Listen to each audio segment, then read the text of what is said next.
దేశీయ ఖర్జూర ఉత్పత్తులకు దోహదపడుతున్న ఖర్జూర రైతులకు ప్రోత్సాహకాలు అన్నిటితో పాటు వరికి వలె మద్దతు ధర మరియు మార్కెటింగ్ కల్పించి ప్రభుత్వం అండగా ఉండాలని స్పీక్ సంస్థ ముఖ్య సలహాదారు ఖర్జూర రైతు అన్నే సత్యనారాయణ ప్రభుత్వాన్ని కోరారు. హైదరాబాద్లోని సోమాజిగూడ ప్రెస్ క్లబ్లో రైతులు సాంప్రదాయ పంటల నుండి వాణిజ్య పంటల వైపు మళ్లాల్సిన అవసరం, ఖర్జూర పంట సాగు మరియు మార్కెటింగ్పై తమ స్పీక్ ఆధ్వర్యంలో జరిపిన అవగాహన సదస్సు ప్రెస్ మీట్లో ఆయన మాట్లాడుతూ రైతులు వరి నుండి ప్రత్యామ్నాయ పంటలకు మళ్లాలి అనే ప్రకటనలుగానే మిగిలిపోతున్న పరిస్థితిని అధిగమించాలి అంటే ఎన్నో పోషక విలువలతో ఉండి జీర్ణ ప్రక్రియ మెరుగుపరిచి రోగ నిరోధక శక్తిని పెద్ద మొత్తంలో పెంచే తాము పండిస్తున్న ఖర్జూర పంట సాగుపై రైతులలో అవగాహన పెంచాలని అధికారులు సూచిస్తున్న పామాయిల్ పంటకు సహకరిస్తున్న విధంగానే ఈ పంటను సూచించి సహకరించినట్లు అయితే దండగగా భావించబడుతున్న వ్యవసాయం రైతుల ఇళ్లలో పండగ వాతావరణం తేగలదు అన్నారు. సమాజం, ప్రజలు కూడా ఖర్జూర ప్రతిరోజు తమ ఆహారంలో భాగం చేసుకున్నట్లయితే ఆరోగ్యవంతమైన సమాజం, తద్వారా అభివృద్ధి చెందిన సమాజం సాధించగలమన్న ఈ కార్యక్రమంలో స్పీక్ అధ్యక్షుడు విద్యాసాగర్, సైంటిస్ట్ ఏవి రావు, ఖర్జూర రైతులు ఎల్లారెడ్డి, అశోక్, భరత్ కుమార్, ప్రభాకర్ రెడ్డి, అర్జున్ రెడ్డి, దేవేందర్, సమత్, కోటం రాజు తదితరులు పాల్గొన్నారు. స్పీక్ ఆర్గనైజేషన్ అధ్యక్షుడు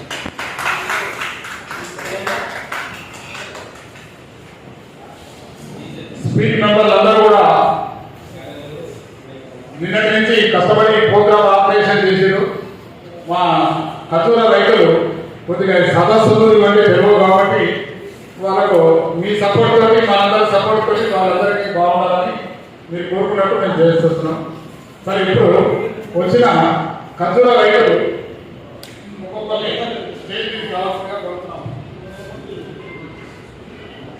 ఎల్లారెడ్డి గారు నాచారం ఖర్జూర రైతు, యాచారం ఖర్జూర రైతు, అశోక్ గారు నల్గొండ ఖర్జూర రైతు, భరత్ గారు అనంతపూర్ నుంచి వచ్చారు ఖర్జూర రైతు, ప్రభాకర్ రెడ్డి గారు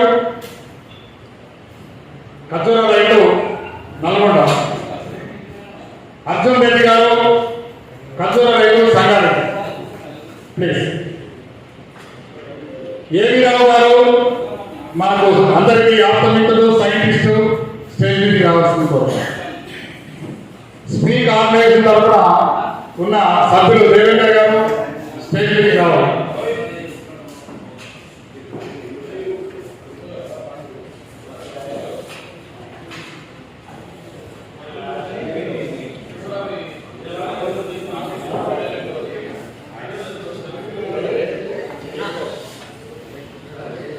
ఎల్లో వెరైటీ అది బర్గీ ఇండియాకు సూటబుల్ బర్గీ టైప్స్ అది. ఈ బర్గీ టైప్స్ ఎన్ని తిన్నారని మామూలుగా మీరు రూపాయి ఖర్చు అయితే 4-5 తిన్నారని తెలియకపోతారు. ఇవి కిలో తిన్నా కూడా ఏం కాదు. మంచి ఫైబర్ ఉన్నది, డైజెషన్ మంచిది, హెల్త్ బెనిఫిట్స్ చాలా ఉన్నాయి. ఇట్లా ఇవన్నీ మీరు మేము కాంట్రాక్ట్స్ ఇచ్చాము చూడండి. దాంట్లో ఇన్ని పోషక విలువలు ఉన్న ఖర్జూర పండును మా హైదరాబాద్ పబ్లిక్ తెలియకపోతున్నారు. చాలా దురదృష్టం ఇది. ఈ ఫ్రెష్ ఖర్జూర తిని ఆరోగ్యంగా ఉండండి, ప్రజలను ఆరోగ్యంగా ఉండాలి. ఇది పండుగ కాదు, ఆరోగ్యానికి పనికొచ్చే పండుగ మీకు తెలుస్తూ ఖర్జూర గురించి మీరు కూడా దయచేసి అందరూ చూసి ఖర్జూర తిని అలవాటు చేసుకోవాలి. ఇండోనేషియాలో ప్రతి మనిషి రోజు 4 ఖర్జూర తింటారు. ఈ ఫ్రెష్ వాళ్ళు కర్రీ కూడా చేస్తారు ఈ ఖర్జూరతో. అటువంటి ఫ్రెష్ ఖర్జూర తిని అందరూ ఆరోగ్యంగా ఉండాలని నేను కోరుకుంటున్నాను.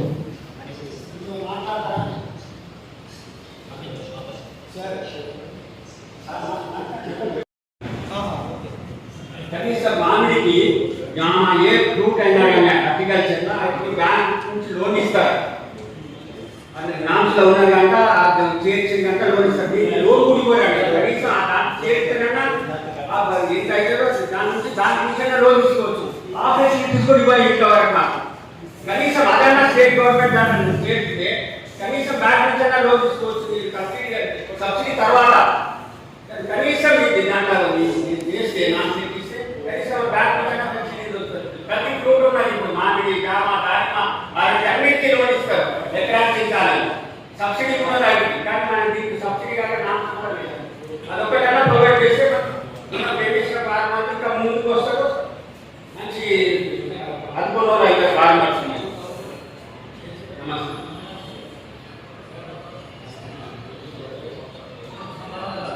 హలో, ఇది ఖర్జూర గురించి చెప్తున్నప్పుడు ఖర్జూర పంట, ఖర్జూర గురించి పోషక విలువలు, ఖర్జూరలో ఎన్ని పోషక విలువలు ఉన్నాయి ఏంటిది? ఈ ఫ్రెష్ ఖర్జూర, మామూలుగా ఖర్జూర కాదు, ఈ పోషక విలువలన్నీ మీకు ఇచ్చాము. అవి ఆ ఖర్జూర తినతో. నమస్కారం పెద్దలందరికీ, వేదిక పెద్దలకు కూడా నమస్తే. మీరు ఇంత ఖర్జూర ఇక్కడ చూస్తూ ఉన్నారు. ఇది ఏదో మామూలుగా ఏదో అలా వేస్తే వచ్చింది కాదు, ఇది వెనక చాలా శ్రమ ఉంది. ఇందాక మిత్రులు చెప్పినట్టు గవర్నమెంట్ దీన్ని పట్టించుకోకపోయినా కానీ ఇక్కడ ఇప్పుడు కూర్చున్న ఈ రైతులు చాలా కష్టపడి ఇప్పటికీ దాని ఫ్రూట్స్ వచ్చినాయి. గత 5-6 ఏళ్ల నుంచి మీరు నమ్ముతారు, ప్రతి ఒక్క 3,000, 5,000 చొప్పున పొందుకొచ్చి చేస్తే ఇది వచ్చేది. అదే కాకుండా ఈ పామాయిల్ అని పోతా ఉంది గవర్నమెంట్. దయచేసి నేను వెయ్యి తరఫు నుంచి సార్వా తరఫు నుంచి చెప్తున్నా, ఆఖరికి కొంచెం ప్లేస్ ఉన్నా కానీ దీంట్లో ఆడ మొగ చెట్లు ఉంటాయి కాబట్టి 2 ఆడ చెట్లు, ఒక మొగ చెట్టు వేసుకుంటే ఈ ఖర్జూరం అనేది చాలా ఆరోగ్యానికి మిగతా పంటల కంటే కూడా చాలా మంచిదని చాలా కొద్ది మందికి తెలుసు. దీని మీద రీసెర్చ్ కూడా బాగా నడుస్తూ ఉంది. ఏదైనా ఒక సింగిల్ పంటకు పోవద్దు. దీన్ని మన తాటి చెట్ల లెక్క, ఈత చెట్ల లెక్క మనం గట్ల మీద కూడా వేసుకొని పండించుకోగలము. పండించేసుకుని రైతులందరూ చేస్తే పండించగానే సరికాదు. ఇవాళ రేపు అన్ని పండించేసినాక రైతుల బాధలు మీరు చూస్తూనే ఉన్నారు. సో ఆ దాంట్లో పోయే ముందు వీటన్నింటినీ ఈ federation farmer produce producing federation form అయ్యి దీన్ని ఎక్స్పోర్ట్ వేరే రాష్ట్రాలకే, మన రాష్ట్రంలోనే అమ్ముకోవచ్చు. అట్లాగే కూడా ముందు నుంచి చేస్తే ఒక ఐసీఆర్ గవర్నింగ్ బాడీ మెంబర్గా నేను రికమెండ్ చేస్తాను. ఇక్కడ అగ్రికల్చర్ సొసైటీ ద్వారా వారికి ఏ మొక్కలు ఎక్కడి నుంచి చెప్పి మనం కానీ మేము తీసుకొని ఇప్పగలుగుతాము. ప్రొఫెసర్ విద్యాసాగర్ గారు వ్యవసాయం చేయకపోయినా కానీ ఈ వ్యవసాయంలో ఆయన వచ్చే పెన్షన్ ఖర్చు పెట్టి రైతుల కోసం బాగు చేస్తా ఉన్నారు. సో దయచేసి మీరు పెట్టిన ఈ ప్రెస్ మీట్ లో ఇవన్నీ కూడా ఎక్కువ అవ్వాలని కోరుతూ కూడా ఒక విన్నపం, మీరు మాకు ఇల్లు కావాలి, అది కావాలని అవ్వదు. మా కలెక్టర్ ల్యాండ్ ఇప్పియండి. మా ఊళ్ళో మా పెద్దవాళ్ళకి అన్ని వేస్తాము, దానిలో మేము ఖర్జూరం వేస్తాము. అదేవిధంగా మీరు తినే పంటలు అవి వేసుకొని మేము పండించుకుంటాం. మా ఆరోగ్యం మాది, మా పిల్లల్ని, మా కుటుంబాన్ని చేసుకుంటామని మీరు ఏ గవర్నమెంట్ దగ్గరికి రిక్వెస్ట్ చేయాలని కోరుతున్నా. అవి ఏంటంటే మీకు క్యాన్సర్ రాకుండా ఉంటాయి. ఇట్లాంటి దీనికి ఎక్కువ మందులు కొట్టాల్సిన పర్లేదు కాబట్టి ఇట్లాంటి కొన్ని ఫ్రూట్ ప్లాంట్స్, చిరుధాన్యాలు అనంతపూర్ వారు ఉన్నారు, వాళ్ళు దీంతో పాటు చిరుధాన్యాలు కూడా పండిస్తున్నారు కాబట్టి మనం కూడా దాన్ని కలవాలి అని మొదలు మీ దగ్గర నుంచి మొదలైతే మా దగ్గర కూడా అంతా ముందు తెలుసుకుంటాయన్నాం. సో నాకు ఈ అవకాశం ఇచ్చిన మన పెద్దలందరికీ అట్లాగే మీకు కూడా నమస్కరిస్తూ, ఇంకా ఏదైనా మాట్లాడాల్సిన ఏదైనా ఉన్నాయని మాకు చెప్పినప్పుడు కంపల్సరీ చేద్దాం. థ్యాంక్ యూ అండి. ఇంకో రైతు అశోక్ గారు. నమస్కారం మీడియా మిత్రులకి, రైతు మిత్రులకి. ఈరోజు మనం ఇక్కడ ప్రత్యేకమైనటువంటి ఉత్పత్తి ముందుకు తీసుకురావడానికి, ప్రజలలో ఈ యొక్క ఉత్పత్తి పరిచయం చేయడానికి గాను మన మిత్రులు ఈ ప్రెస్ మీట్ ఏర్పాటు చేశారు. అయితే ఈ ప్రెస్ మీట్ వల్ల మన ఈ ఉత్పత్తి అంటే రైతుల యొక్క శ్రమతో కూడుకున్నటువంటి ఉత్పత్తి. మిగతా ఇండస్ట్రియల్ ఉత్పత్తులు వారు నిర్ణయించుకున్న ధరకి, వారు నిర్ణయించుకున్న టైంకి ఎప్పుడు ధర వస్తే అప్పుడు అమ్ముకోవడానికి వారికి ఉంటుంది. కానీ ఒక రైతు తన ఉత్పత్తిని మార్కెట్లో ఎప్పుడు పడితే అప్పుడు అమ్మడానికి వీలు లేదు. కేవలం పంట కోసి చేతిలో తీసుకున్న వితిన్ 1 వీక్ లోపల అమ్ముకోకపోతే ఆ రైతు పడ్డటువంటి పూర్తి శ్రమ నీటిలో పోసిన లేదా బూడిదలో పోసిన పన్నీరు లాగా 5 పైసలు కూడా గిట్టుబాటు కాదు. ఇలాంటి పరిస్థితులలో రైతులు విపరీతమైన ఫ్రస్ట్రేషన్లో ఉన్నారు. సామాన్యమైనటువంటి పంటలలో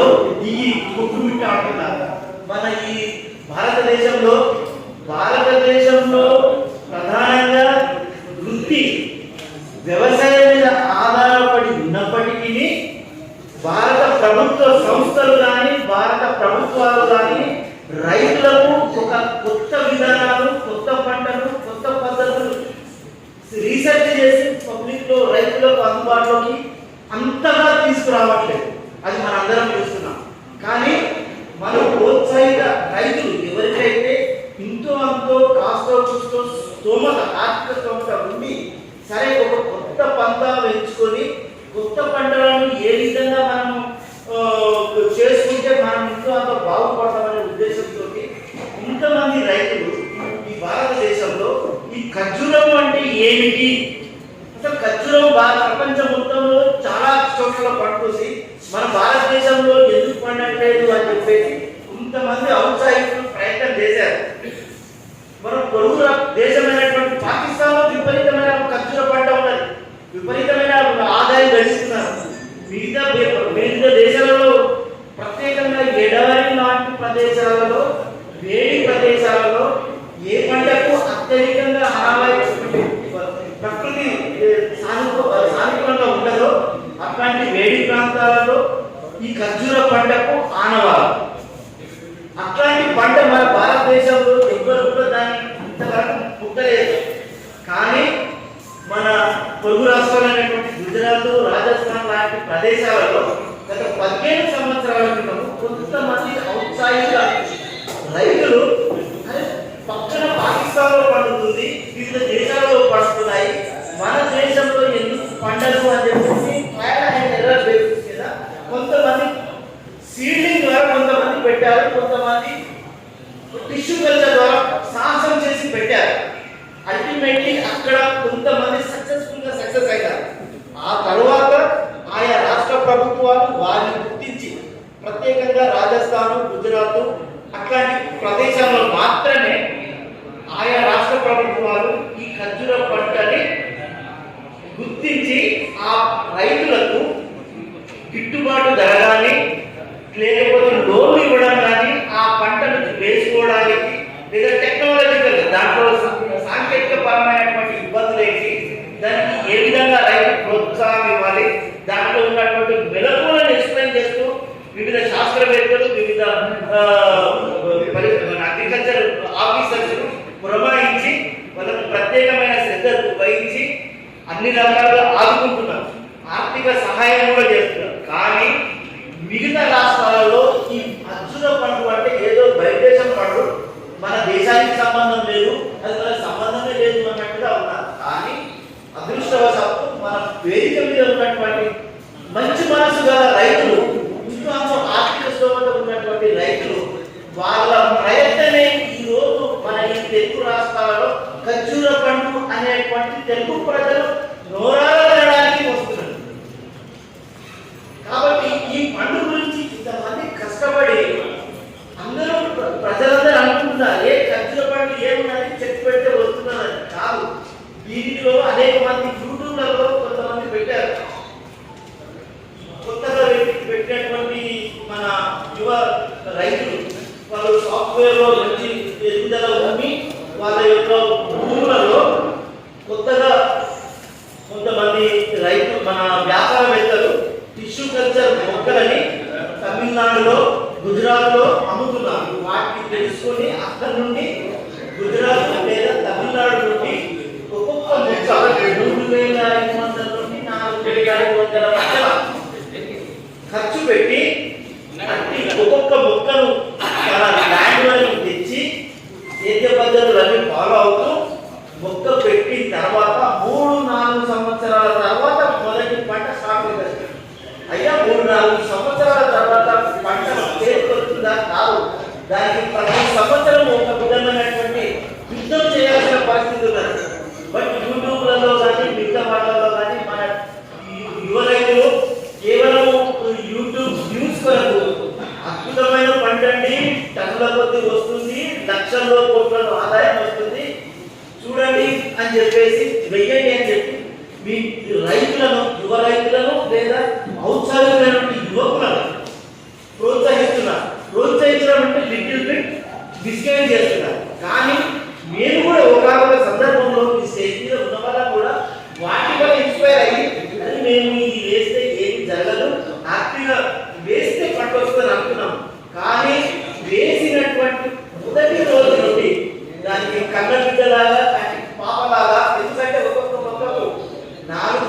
100,000 రూపాయల ఖర్చు పెట్టితే అది 4 ఆకుల స్టేజ్లో తెచ్చినటువంటి మొక్క తిరిగి ఒక 100 ఆకుల స్టేజ్కి రావాలి అంటే కనీసం 4 నుండి 5 సంవత్సరాలు పడుతుంది. ఈ 4-5 సంవత్సరాలలో ఒక చిన్న పాపకు పుట్టగానే పోలియో డ్రాప్స్ వివిధ వ్యాక్సినేషన్స్ ఏ విధంగా చేస్తామో ప్రతి చెట్టుకు ప్రతి నెలకి 20 రోజులు దాటిందంటే చాలు కొమ్ము పురుగు రైనోసర్ బీటిల్ అనే పురుగు ప్రతి నెల బాబు ఎక్కడ ఈ చెట్టు నేను వచ్చి తింటాను అన్నట్టుగా ఆవులావులంటూ చెట్ల మీద దాడి చేస్తుంది. 15 రోజులు 20 రోజులు దాటింది అంటే ఖచ్చితంగా మందు స్ప్రే చేయాలి. లేకపోతే ఆ చెట్టు మొగులు అంటే మీరు బహుశా అందరికి పరిచయమే ఉంటుంది. కొబ్బరి చెట్టు ఆకులు కొట్టే పురుగు ఎట్లా చిగురుటాకులు కొట్టి కొబ్బరి చెట్టును నాశనం చేస్తారో, ఎందుకంటే అది మనకు అందరికీ విదితం తెలిసినటువంటి విషయం. అదే పురుగు అదే రకమైనటువంటి దాడి మన ఖర్జూర చెట్ల 20 రోజుల ఒక్కసారి మీరు ఖర్జూర చెట్టు మీద మందు స్ప్రే చేయకపోతే ఆ చెట్టును సర్వనాశనం చేస్తారు. ఈ విధంగా కంటి పాపలాగా కాపాడుకోవాలి. అయ్యా ఈ 2 సంవత్సరాలు 3 సంవత్సరాలు అయిపోయిన తర్వాత 4వ సంవత్సరం నుండి పంట స్టార్ట్ అవుతుంది, నాటికలు తీసుకోవచ్చు కదా అని అనుకుంటే మళ్ళీ అక్కడ పెద్ద ఏంటి క్యాన్సర్ లాంటి వ్యాధి ఒకటి వెంటబడుతుంది. అది వ్యాధి కాదు, అదొక రకమైన పురుగు.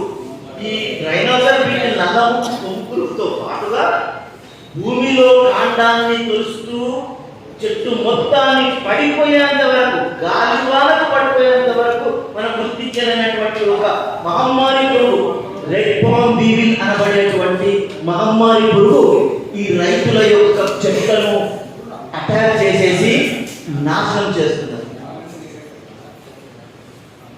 సో ఈ విధంగా అనేక అడుగుడుగులు చేసుకుంటూ నెట్టుకుంటూ వచ్చి ఈ రోజున రైతు నిలబడ్డాడు అంటే కారణం కేవలం తన స్వంత శక్తి, తన స్వంత ఆర్థిక మూలాలను వీరికి ఓడిసి అతను పైకి వచ్చి ఈ రోజున మీ ముందు ప్రజల ముందు తీసుకొచ్చాడు.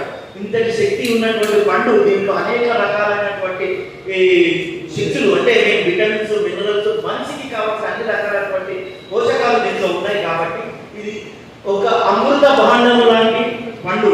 దీన్ని ప్రజల్లో తీసుకువెళ్ళి అయ్యా ఈ విధమైనటువంటి పండు తింటే మీ ఆరోగ్యానికి ఏ విధంగా ఉంటుంది అనేది మీ ప్రజల దృష్టిలో తీసుకురావడానికి కూడా ఈరోజు మన మిత్రులు ఈ వేదికను ఆసరాగా చేసుకొని మీకు ఎక్స్ప్లెయిన్ చేయడానికి ఉద్దేశించబడినటువంటి ప్రధానంగా ఈ పండు 3 రకాలుగా ఉంటాయండి.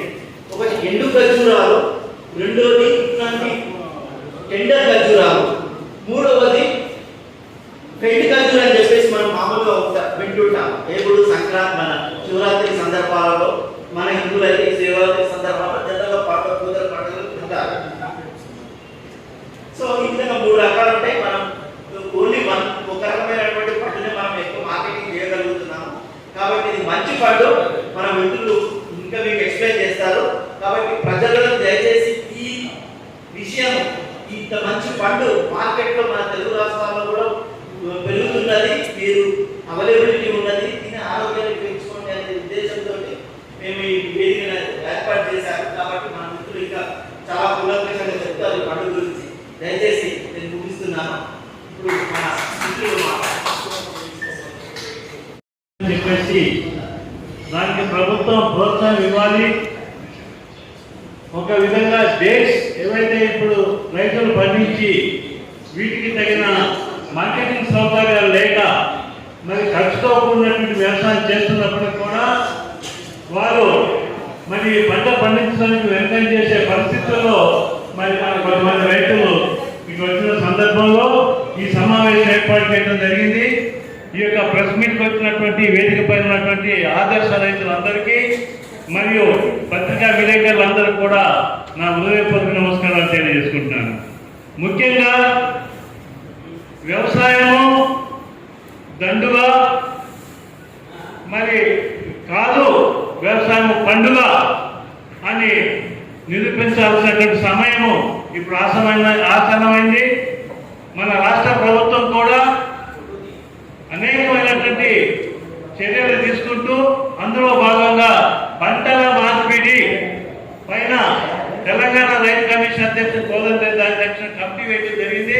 ఆ కమిటీ త్వరలోనే రిపోర్ట్ ఇస్తుంది అనుకుంటున్నాను. మరి ఈ యొక్క లక్ష్యాన్ని ముందు పెట్టుకొని ప్రభుత్వం ఉన్న సందర్భంలో మేము ఈ ప్రెస్ మీట్ ద్వారా కూడా రైతు సోదరులందరినీ కూడా మరి ప్రభుత్వ యంత్రాంగంలో ఉన్నటువంటి ప్రముఖులందరినీ కూడా చైతన్యవంతం చేసి భాగస్వామ్యం చేసి మరి వ్యవసాయము దండుగా కాదు పండుగని నిరూపించాల్సినటువంటి సందర్భాన్ని గుర్తు చేయడానికి ఈ ప్రెస్ మీట్ ఏర్పాటు చేయడం జరిగింది. ముఖ్యంగా ఈ సందర్భంలో చాలా మంది మీకు ఒక విషయం నేను గుర్తు చేస్తాను. ముందుగా వ్యవసాయదారుడు అంటే ఎవరు కూడా అతనికి పెళ్లి కావడం లేదు, అమ్మాయిని ఇవ్వడానికి ఇష్టపడట్లేదు. ఇది పరిస్థితి.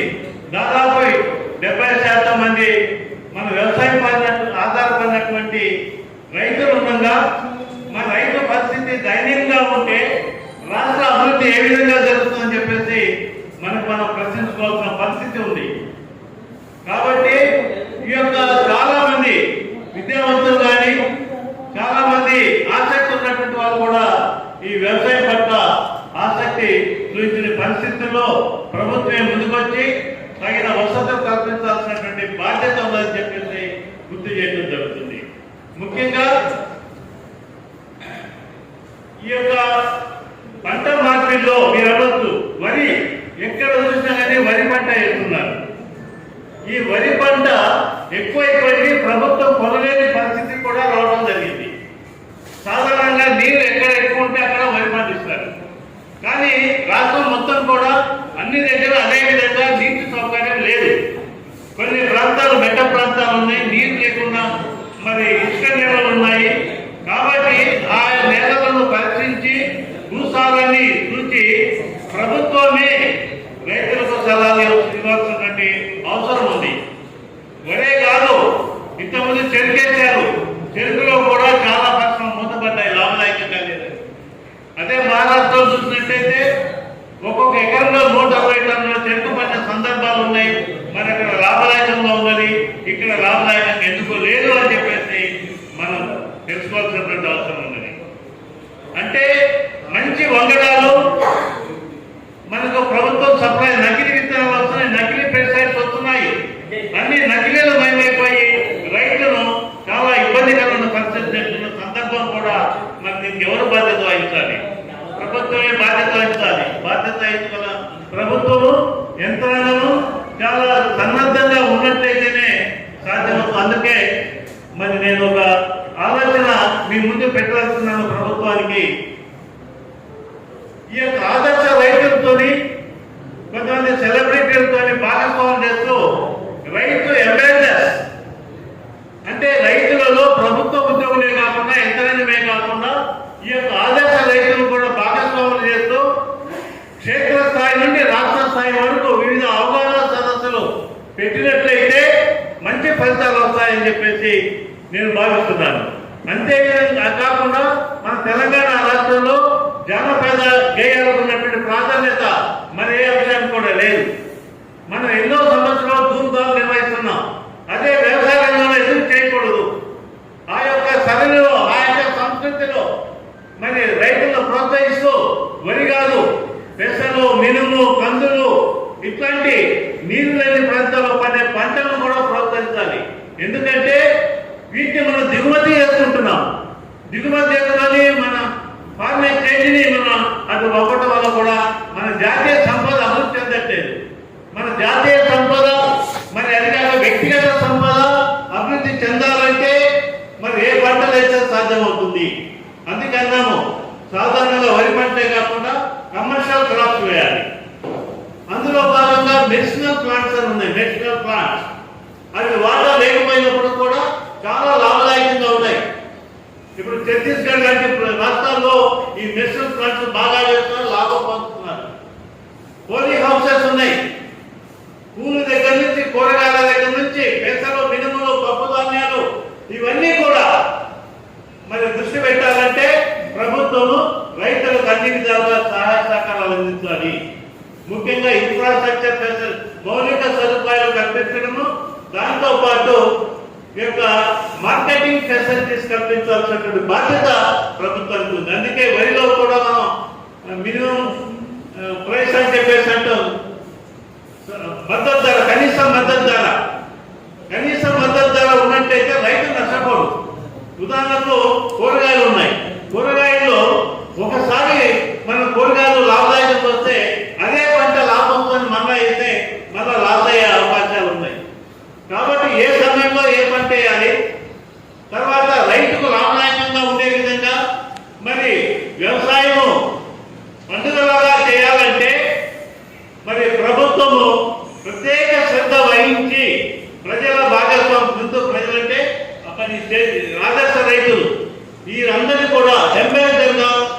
పెట్టి వారికి గౌరవిస్తూ గుర్తింపునిస్తూ మరి రైతులకు సబ్సిడీలు ఇస్తూ ఒక రైతులకు రుణాలే అడగట్లేదు, లేకపోతే ఉచితంగా డబ్బులు మరి ఏ రైతు అడగడు.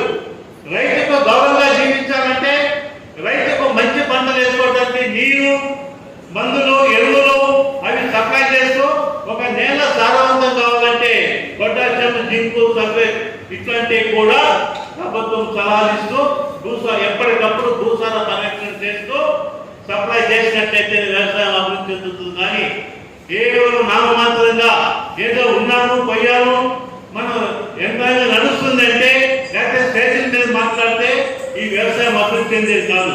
ఈ రోజు ఆ చివరి భరత్ గారు అనంతపురం నుంచి వచ్చారు, వారు సాఫ్ట్వేర్ ఇంజనీర్. మరి సాఫ్ట్వేర్ మానుకొని ఈ రోజు ఈ దేశ పంట వేయడానికి ఆయన కృషి చేస్తున్నట్టే ఆయన అభినందించాల్సి ఉన్నది.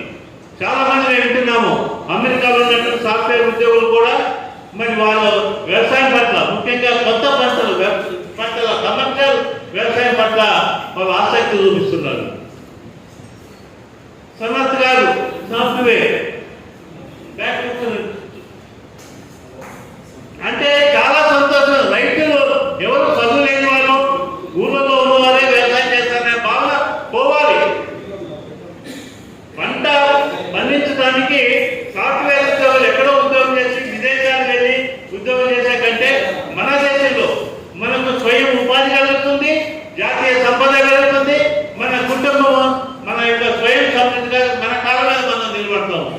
ఇన్ని లాభాలు ఉన్నటువంటి వ్యవసాయం వదిలిపెట్టి మనం ఉచితాలు అనుకుంటా ఆర్థిక వ్యవస్థను ఎక్కడికి తీసుకెళ్తున్నామో ఆలోచించాలని చెప్పేసి ప్రభుత్వాన్ని కూడా మేము ఈ వేదిక ద్వారా సూచన చేయడం జరుగుతుంది. ఎందుకంటే వ్యక్తులు అభివృద్ధి చెందితేనే రాష్ట్రం అభివృద్ధి చెందుతుంది. వ్యక్తులు అభివృద్ధి చెందాలంటే ఇప్పుడు మీరు చూస్తున్నారు, గ్రామాల్లో దాదాపు ఎవరు యువకులు లేదు, గ్రామాలన్నీ ఖాళీ అవుతున్నాయి. మొత్తం హైదరాబాద్ వస్తున్నారు, హైదరాబాద్ దిక్కిసిపోతుంది. ఇక్కడ డ్రైనేజ్ ఫెసిలిటీస్ లేవు, drinking facilities, education facilities, medical ఇవన్నీ కూడా సంక్లిష్టం అవుతుంది. ట్రాఫిక్ సమస్యలు వస్తున్నాయి, పొల్యూషన్ సమస్యలు వస్తున్నాయి. అదే సమయంలో గ్రామాలన్నీ కూడా అసలు యువకులు లేక గ్రామాలు పోటీగా పోసిగా మనకు దర్శనమిస్తున్నాయి. మరి గ్రామ స్వరాజ్యం అని మనం అనుకున్నాం. గ్రామ స్వరాజ్యం ఎక్కడ సాధ్యమవుతుంది అంటే గ్రామాల్లో కూడా ఆగ్రో బేస్డ్ ఇండస్ట్రీస్ ప్రభుత్వం ప్రోత్సహించాలి, సబ్సిడీలు ఇవ్వాలి, బ్యాంకు రుణాలు ఇవ్వాలి, వ్యవసాయాలను ప్రోత్సహించాలని చెప్పేసి స్పీక్ సంస్థ ద్వారా మేము ప్రభుత్వాన్ని కోరుతూ మరి ఈ యొక్క సమావేశానికి వచ్చిన వాళ్ళందరూ కూడా, రైతులందరూ కూడా మరొకసారి నేను ధన్యవాదాలు చెప్తూ వీటిని నేను ఆదర్శంగా తీసుకొని చాలా మన తెలంగాణ రాష్ట్రంలో రైతులందరూ కూడా మరి మేల్కోవాలి. మరి వారికి అవగాహన కల్పించడానికి మనం చాలా వరకు అవగాహన సదస్సులు పెట్టి ఇంకా స్పీక్ ద్వారా కూడా మేము ఆలోచన చేస్తున్నాము. ఎక్కడో ఒక దగ్గర కాకుండా గ్రామ ప్రాంతాలు కూడా పర్యటించి అక్కడక్కడ మరి ఆదర్శ రైతులు భాగస్వామ్యం చేస్తూ మేము ఒక ఆదర్శంగా ఉండాలని చెప్పి భావిస్తూ ఈ ఇక్కడ వచ్చినటువంటి ఈ ప్రెస్ మీట్ వచ్చిన విలేకరులందరూ కూడా మరొకసారి నా హృదయపూర్వక నమస్కారాలు నమస్కారం అండి. మీడియా మిత్రులకు నమస్కారం అండి.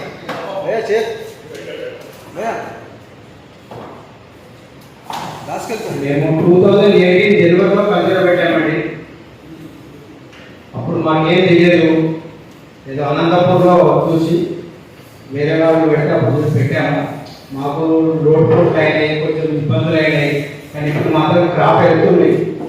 కానీ మార్కెట్ పరిస్థితి బాగాలేదు. దాని గురించే ఇప్పుడు గుజరాత్కి వచ్చిన డేట్స్ వస్తున్నాయి. దాని టేస్ట్ అలాగూ మన టేస్ట్ అలాగూ, మన సైడ్ అలాగూ వాళ్ళ సైడ్ అలాగూ. కాబట్టి దాని గురించి కొంచెం అవగాహన, పబ్లిక్ అవగాహన తీసుకురావాలనే ఆలోచన మీద దాని గురించే మనం సారు మన సత్యనారాయణ అరేంజ్మెంట్ చేశారు, విజయసాగరరావు అరేంజ్మెంట్ చేశారు. దానికే ఫోకస్ చేయాలనే ఆలోచన. ప్లస్ గవర్నమెంట్ వాళ్ళు కూడా ఫామ్ ఆయిల్ ఎట్లా ఇస్తున్నారు, మనకు కూడా కొంచెం అట్లా ఇస్తే కొంచెం రైతులకు బెనిఫిట్ అయిపోతుంది. ఈ మొక్క అది మొక్క 200-300 వస్తుంది, ఈ మొక్క 5,000 రూపాయలకు వస్తుంది ఒక మొక్క. కాస్ట్లీ కూడా ఎక్కువ పడుతుంది. దానివల్ల కొంచెం ట్రై చేస్తే బాగుంటుందని ఆలోచన మనకి. Thank you sir. Thank you sir. అందరికీ పాత్రికా మిత్రుల తరఫున ప్రజలకు తెలిపేది ఏంటంటే, ఈ ఖర్జూర పంట అనేది ఖర్జూర అనేది అందరూ ఏమనుకుంటుంటే హీరో పంట వచ్చిన ఖర్జూర అనుకుంటారు. ఆ ఖర్జూర ప్రాసెస్ ఖర్జూర అది పండిన తర్వాత అక్కడ బాయిల్ చేసి కెమికల్ చేసి నిల్వ ఉంచే ఖర్జూర. కానీ మన ఖర్జూర ఇది ఫ్రెష్ ఖర్జూర. వరల్డ్ మొత్తంలో ఈ ఖర్జూర ఫ్రెష్ ఖర్జూర ఎక్కువ స్వీట్ ఉండేది అనంతపూర్. తర్వాత మన తెలంగాణ కూడా సేమ్ అనంతపూర్ లాగా స్వీట్ వస్తున్నది. ఈ ఖర్జూర చాలా మంది ఇప్పటికి కూడా వస్తుంటే చెప్తున్నారు. ఈ ఖర్జూర ఇది ఎలైట్ టేస్ట్. ఈ ఎలైట్ టేస్ట్ అనేది ఎలైట్ అప్పుడప్పుడు మార్కెట్ లో గుజరాత్ నుంచి వస్తున్నాయి. గుజరాత్ నుంచి వచ్చే గొడవలు అవి తినలేని గొంతులకు పబ్లిక్ తెలవాలి. తిన్న తర్వాత అది డేట్స్ అన్నింటినీ ఉంటాయి అనుకుంటారు. కాదు, మన రెండు తెలుగు రాష్ట్రాల్లో వచ్చే ఖర్జూర చాలా స్వీట్ ఉన్నది. ఇది పండు కాదు, పోషక విలువలు చాలా ఉన్నాయి దీంట్లో. మీకు అన్ని మీకు ఇస్తున్నామని పోషక విలువలు. ఖర్జూర పండు అనేది చాలా ముఖ్యమైనది. బాడీకి హెల్త్కి అన్ని రకాల పనికి వచ్చే ఖర్జూర పండు. ఈ పండు ఫ్రెష్ ఖర్జూర అనమాట. ఈ ఫ్రెష్ ఖర్జూర మనం చెట్టు పోసిన తర్వాత 1 వీక్ లోపల తినేస్తుంది. ఇది పండాల్సిన అవసరం లేదు. ఫ్రెష్ ఖర్జూర బయట ఎక్కడ దొరకదు. ఇది పబ్లిక్ తెలవాలి. బయట రాష్ట్రాల నుంచి వచ్చే గుజరాత్ నుంచి వచ్చే ఖర్జూర మన ఖర్జూరకు చాలా ఫరక్ ఉంది. మనకు చాలా స్వీట్ ఉంటాయి మన ఖర్జూర. ఇది మార్కెట్ లో తెలియక ఖర్జూర ఇట్లా తినాలనుకుంటారు. ఫ్రెష్ ఖర్జూర తింటే చాలా తీయ ఉంటుంది, చాలా బాగుంటుంది. ఇప్పుడు తెలియ కూడా మీ అందరికీ వినిపిస్తాము. అయితే ఈ ఖర్జూర పంట వచ్చే వల్ల ఎట్లా ఈ ఖర్జూర బయట టిష్యూ ప్లాంట్స్ వస్తాయి. ఇవి 5,000 రూపాయల చెట్టు ఉన్నది. మన మెయింటెనెన్స్ తోటి 10,000 రూపాయలు ఖర్చు ఉంటుంది. చాలా కష్టమైన పంట ఇది. ప్రభుత్వం సాయం చేయలేదు, మామూలు రైతులు చేయలేరు. ఎందుకంటే చాలా ఖరీదైన పంట ఇది. ఇంత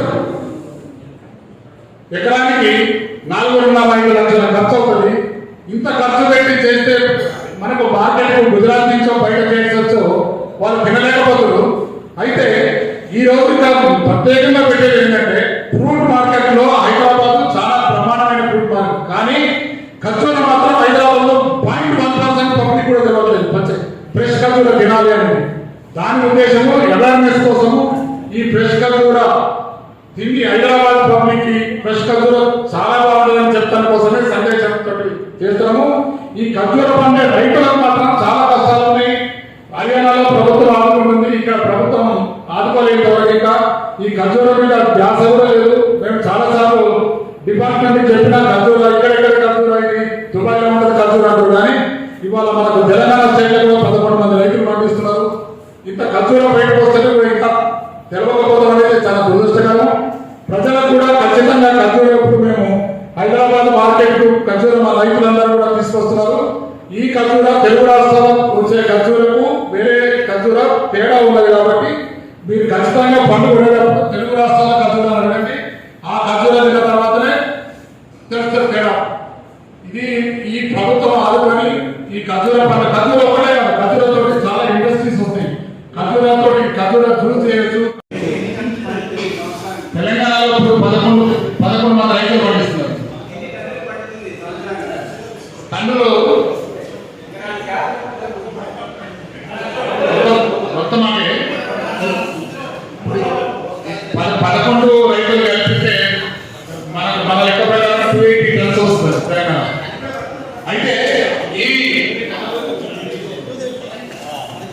అయితే ఇప్పుడు మీరు చెప్తున్నా చూడండి, ఈ డేట్స్ ఎలైట్ డేట్స్, ఈ డేట్స్ మరి ఇంకో 1 వీక్ లోపల వస్తాయి. ఇవి ఇండియాకి సూటబుల్ డేట్స్.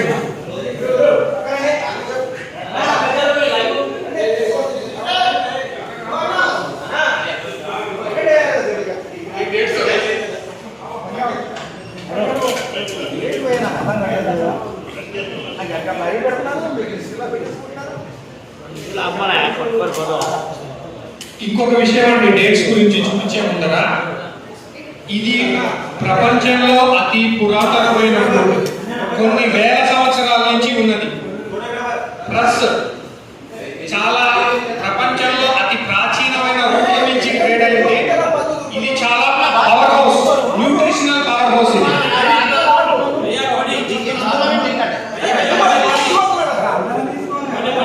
ఇది సో ప్రపంచంలో ఒకటి అతి పురాతనమైన ఫ్రూట్, ప్రపంచంలో చాలా ప్రాచీనమైన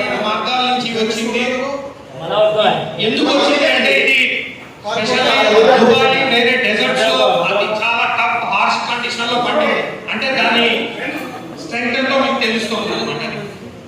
అది ఫ్రూట్. రెండోది ఇందులో 2 రకాల వెరైటీస్ ఉంటాయి. ఎల్లో కానీ